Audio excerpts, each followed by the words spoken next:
Occasion ఏదైనా location ఎక్కడైనా తెలుగువారి వేడుక అంటే ఆలివ్ మిఠాయి ఉండాల్సిందే. నమస్తే అండి.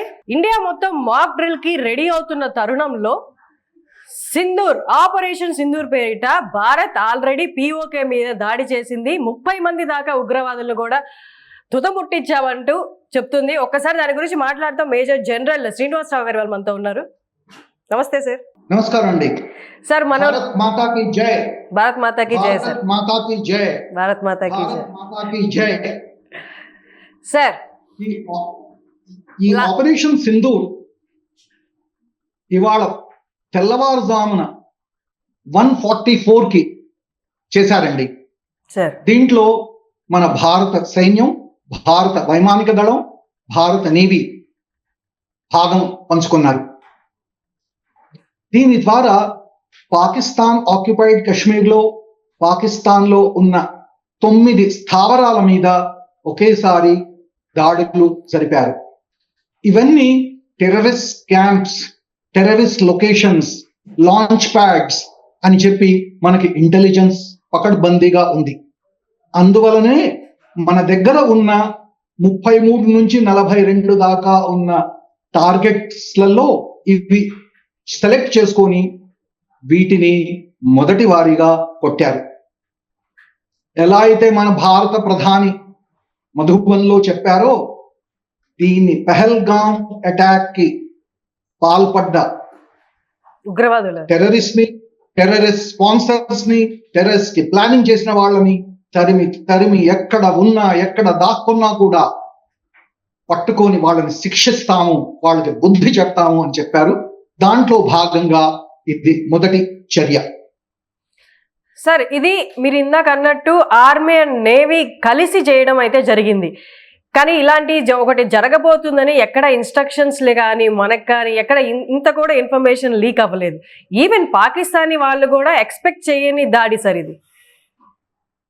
నేషనల్ సెక్యూరిటీలో operational plans need to know basis లో ఉంటాయండి. అవి మీరు మొన్న న్యూస్ లో చూస్తూ వచ్చారు.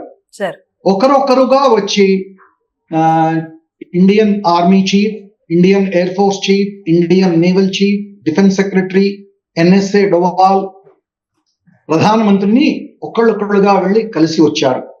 వాళ్ళ ప్లాన్స్ ఆయనకి బహుశా బ్రీఫ్ చేసి ఉంటారు. ఆయనకి వాళ్ళకి తప్ప స్ట్రైక్ చేసేంత వరకు ఎవ్వరికీ తెలియదు. మనమందరూ రెడీగా ఉండాలని, వచ్చే యుద్ధంలో దానికి సిద్ధంగా ఉండాలని చెప్పి ఇది హోమ్ మినిస్ట్రీ ఒక సర్క్యులర్ జారీ చేసింది. దానికి రెడీగా మనం పొద్దున్న సైరన్ చేయగానే మనం ఆ మాక్ డ్రిల్స్ లో పాల్గొనాలని రెడీ అవుతున్న సమయంలో నిద్రపోతూ రేపు పొద్దున కదా అనేటప్పటికీ అర్ధరాత్రి వాళ్ళు స్ట్రైక్ చేసేశారు. అటువంటి చర్యలు చేస్తేనే దాని సీక్రసీ ఆఫ్ ప్లాన్స్ ఉంటుంది, సర్ప్రైజ్ ఉంటుంది. 13 రోజులుగా పాకిస్తాన్ నిద్ర లేకుండా వాళ్ళు అంతటా చూస్తున్నారు. ఇవాళ రావచ్చు, రేపు రావచ్చు, 24 గంటల్లో రావచ్చు, 36 గంటల్లో రావచ్చు అని చెప్పి వాళ్ళ మినిస్టర్స్ చెప్తూ వచ్చారు. వాళ్ళ ఆర్మీ చీఫ్ కూడా కొన్ని ఫొటోస్ రిలీజ్ చేశాడు, ఎక్కడో ట్యాంక్ మీద నిలబడి వాళ్ళ సైనికుల్ని ప్రోత్సహిస్తూ ప్రసంగం చేస్తూ. అటువంటి తరుణంలో మన ఎల్ఓసి మీద కంటిన్యూస్ గా వాళ్ళు 13 రోజుల నుంచి ఫైరింగ్ జరుగుతూనే ఉన్నారు. దానికి బదులుగా మనం కూడా ఫైరింగ్ చేస్తూ వచ్చాం. సార్, ఒక్కసారి ఆ స్థావరం గురించి మాట్లాడదాం సార్. ఎక్కడ దాడి జరిగింది? చాలా మంది అవగాహన లేని వాళ్ళు పాకిస్తాన్ మీద వేసాం మనం అనుకుంటున్నారు. అసలు ఇది ఎక్కడ జరిగింది ఈ మిజైల్ స్ట్రైక్ అనేది? పాకిస్తాన్ ఆక్యుపైడ్ కశ్మీర్ లో చాలా స్థావరాలు ఉన్నాయి. వాళ్ళ ముజఫరాబాద్ కానివ్వండి, మురీద్కే కానివ్వండి, ఇది సియాల్కోట్ దగ్గర కానివ్వండి, ఇటు పాకిస్తాన్ లో ఒకటేమో పాకిస్తాన్ ఆక్యుపైడ్ కశ్మీర్ లో 7 స్థావరాలు అనుకుంటా. పాకిస్తాన్ లో సియాల్కోట్ దగ్గర, బహావల్పూర్ లో ఒక దగ్గర స్ట్రైక్ చేశారండి. అంటే పాకిస్తాన్ ఆక్యుపైడ్ కశ్మీరే కాదు, పాకిస్తాన్ లో కూడా స్ట్రైక్ చేశాం.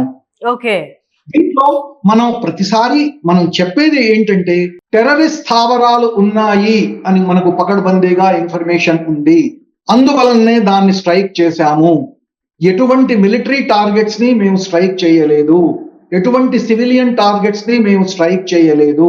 మా ఉద్దేశం అది కాదు. మా ఉద్దేశం టెర్రరిస్ట్ స్థావరాల మీద దాడి చేయడం, అది మేము చేశాము అని చెప్పడానికి ప్రయత్నిస్తున్నాం. సార్ ఇప్పుడు ఎస్కలేట్ చేయడం కానీ, యుద్ధంలోకి వెళ్ళాలి అని చెప్పి, ఫుల్ ఫ్లెజ్ గా వార్ కావాలి అని చెప్పి మేము కోరుకోవటం. మన మిత్ర దేశాలు కూడా దీన్ని డిఎస్కలేట్ చేయాలి అని చెప్పి మనకి హితబోధ చేస్తున్నాయి. కానీ మన ప్రైమ్ మినిస్టర్ ఏదైతే ఆబ్జెక్టివ్ పెట్టుకున్నారో ఆ ఆబ్జెక్టివ్ అచీవ్ చేసే వరకు పాకిస్తాన్ని కొడతాం.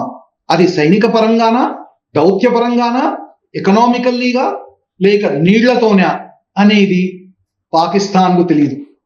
మనకి అది అయిన తర్వాతే తెలుస్తుంది. మనం చూసాం, ఫస్ట్ స్ట్రైక్ వాటర్ బాంబ్ లాగా అయింది. జీలం నదిలో సడన్ గా నీళ్లు వచ్చేసాయి, వరదలు వచ్చాయి, అందరూ పారిపోండి అని చెప్పారు. తర్వాత చైనాలో ఏమో నీళ్లు బంద్ చేసేశారు. అక్కడంతా నిన్న మనం మొత్తం చూస్తూ ఉన్నాం, అందరూ చైనా నదిలో నడుచుకుంటూ వెళ్ళారు. అటువంటి పరిస్థితులు జరుగుతున్నప్పుడు సలాల్ డ్యామ్ నుంచి గేట్లన్నీ మూసేశారు. అటువంటప్పుడు నీళ్లు వస్తాయో తెలియదు, రావో తెలియదు, అతివృష్టి అనావృష్టి అన్ని విధాలుగా వాళ్ళ అగ్రికల్చర్ దెబ్బ కొడితే వాళ్ళ ఎకనామికల్ గా వాళ్ళు నాశనం అయిపోతారు. వాళ్ళు చేసిన దానికి వాళ్ళు ప్రతిఫలం అనుభవించాల్సిందే. అది అన్ని రంగాల నుంచి, అన్ని ministry of external affairs, ministry of home, ministry of defence, ఇది ఇన్ఫర్మేషన్ అండ్ బ్రాడ్కాస్టింగ్, అన్ని తరఫుల నుంచి వాళ్ళని బిగుస్తున్నాం. సార్, నార్మల్ గా పెద్ద దేశాలు ఎప్పుడు యుద్ధంలో పాల్గొనవు, చాలా అప్రమత్తంగానే ఉంటాయి. ఎంతవరకు కుదిరితే అంతవరకు సంధి చేసుకోవడానికే చూస్తారు. కానీ ఇప్పుడు మనం ఇది చూస్తున్నాం, ఈ స్ట్రైక్ ని యుద్ధంగా కన్సిడర్ చేయొచ్చా? ఒకవేళ ఇది యుద్ధంగా కన్సిడర్ చేస్తే మనకి ఇతర దేశాలు లేదా అగ్ర రాజ్యాల నుండి మనకి సపోర్ట్ ఉందా? ఒకవేళ సపోర్ట్ ఇస్తే ఎలాంటి ఆంక్షలతో ఇస్తారు? మనము అంబాసిడర్స్ ని పిలిచి పహల్గాం కాగానే, సిసిఎస్ మీటింగ్ కాగానే వాళ్ళని కంటిన్యూస్ గా బ్రీఫ్ చేస్తూ వస్తున్నాం. మినిస్ట్రీ ఆఫ్ ఎక్స్టర్నల్ అఫైర్స్ మనం ఎవరిని కొడతామో, సెల్ఫ్ డిఫెన్స్ లో ఎవరిని మటుకు టార్గెట్ చేస్తామో అది కూడా ఎక్స్ప్లెయిన్ చేస్తాం. మనకి వార్ కి వెళ్ళాలని చెప్పి మనం ఎప్పుడు చెప్పలేదు. కానీ ఒకవేళ పాకిస్తాన్ దీనికి రిటాలియేట్ చేస్తూ మన సైనిక స్థావరాల మీద కానీ, మన సివిలియన్స్ మీద కానీ, మిగతా ప్రదేశాల్లో వాళ్ళు ఇది బలగం ఉపయోగిస్తే దానికి జవాబు ఇవ్వాల్సిన బాధ్యత మనకి ఉంది. కాబట్టి మనం రిటాలియేషన్ మట్టుకే చేస్తాం. ఇప్పుడు చేసింది సెల్ఫ్ డిఫెన్స్ లో టెర్రరిస్ట్ స్థావరాలని మట్టుకే స్ట్రైక్ చేశాము అని చెప్పి గా చెప్పాము. United states, UAE, Israel, Russia, quad వీళ్ళందరికీ చెప్పాము. కానీ వీళ్ళల్లో ఒకళ్ళు మటుకు టర్కీ ఒకటి పాకిస్తాన్ ని సపోర్ట్ చేసింది. ఇది చైనాది మనం వినాలి, ఏమిటి వాళ్ళ స్టాండ్ ఏమిటి అనేది. సార్, పబ్లిక్ గా చైనా ఏది నిర్ణయం తీసుకోకపోయినా అందరికీ తెలిసిందే. మీ ఒపీనియన్ ఏంటి సార్? అంటే లోపల నుండి ఏదైనా సహాయాలు చేకూర్చే ఆస్కారమైనా ఉంటుందా చైనా? ప్రత్యక్షంగా రాకపోయినా పరోక్షంగా చైనా వాళ్ళు సప్లై చేసేవన్నీ చైనా ఆయుధాలే. వాళ్ళ దగ్గర ఉన్నదంతా చైనాదే. వాళ్ళకి డబ్బులు ఇచ్చింది చైనానే. బలూచిస్తాన్ లో వాళ్ళు ఇది సిపెక్ కారిడార్ తయారు చేసింది, బెల్ట్ అండ్ రోడ్ ఇనిషియేటివ్ గా చేసింది చైనానే. వాళ్ళు మొత్తం చైనా ఇది భిక్షం అంటారు, దాని మీదే ఆధారపడి ఉన్నారు. అయినా బలూచిస్తాన్ యోధులు వాళ్ళని చైనా వాళ్ళని ఇంజనీర్స్ కూడా చంపేశారు. అటువంటి పరిస్థితుల్లో పాకిస్తాన్ అన్ని విధాలుగా ఇది చక్రవ్యూహంలో చిక్కుకున్నట్టు, అటు నుంచి బలూచిస్తాన్ నుంచి వాళ్ళ ఫ్రీడమ్ ఫైటర్స్, ఇటు నుంచి టిటిపి వాళ్ళు, అటు నుంచి తాలిబాన్ వాళ్ళు వీళ్ళ మీద అటాక్ చేస్తూ ఉన్నారు. ఇటు నుంచి మన భారతదేశం నుంచి నీళ్లు ఆపేయడం లాంటివి, వాళ్ళ దౌత్యపరంగా వాళ్ళని ఐసోలేట్ చేయడం, వాళ్ళు ఎంతవరకు దిగజారారో దాన్ని ఎత్తి చూపించడం, ఇటువంటి చర్యల్లో భారతదేశం చాలా సక్సెస్ఫుల్ గా ఇప్పటిదాకా ఉంది. సార్ మనం యూజ్ చేసిన మిజైల్స్ గురించి క్లెయిమ్ చేస్తుందేమో 30 మంది ఉగ్రవాదులు చనిపోయారు అని, కానీ అటువైపు పాకిస్తాన్ నుంచి వస్తున్నదంటే 8-9 మంది చనిపోయారు, మిగతా వాళ్ళందరూ గాయపడ్డారు అని. ఈ రెండిట్లో వాస్తవం ఏదై ఉంటుంది సార్? మనము నమ్మేది మన భారత ప్రభుత్వం తరఫున మినిస్ట్రీ ఆఫ్ డిఫెన్స్ కానీ ఇండియన్ ఆర్మ్ ఫోర్సెస్ ఏవైతే బ్రీఫింగ్ ఇస్తారో అది ఒకటే సత్యం. పాకిస్తాన్ వాళ్ళు ఎప్పుడు వేరే నెరేటివ్ ని వాళ్ళు చెప్తూ వచ్చారు, చెప్తూ ఉంటారు.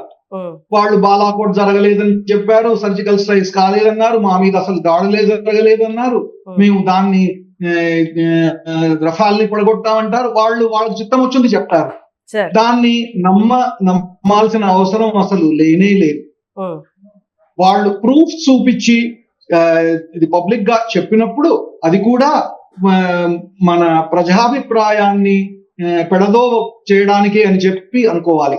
ఎందుకంటే వాళ్ళ ప్రజలకి ఏం చెప్పాలో తెలియట్లేదు. అందరూ మీరు నిద్రపోతున్నారా, అర్ధరాత్రి వచ్చింది, మీరేం చేసుకున్నారు, మా దగ్గర ఇంత ఇది అడ్వాన్స్ సిస్టమ్స్ ఉన్నాయి, మిసైల్స్ ని ఎయిర్ క్రాఫ్ట్స్ ని అడ్డుకునే శక్తి ఉంది అని చెప్పి అన్నారు.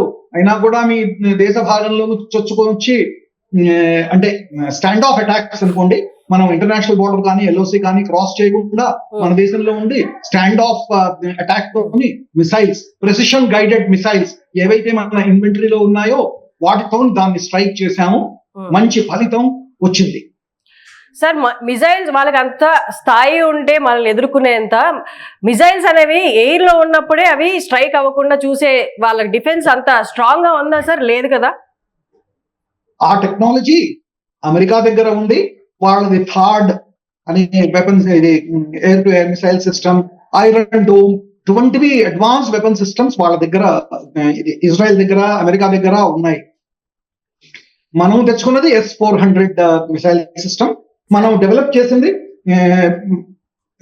ఇదేంటి బాలిస్టిక్ మిసైల్ డిఫెన్స్ షీల్డ్. మన దగ్గర కూడా ఉన్నాయి.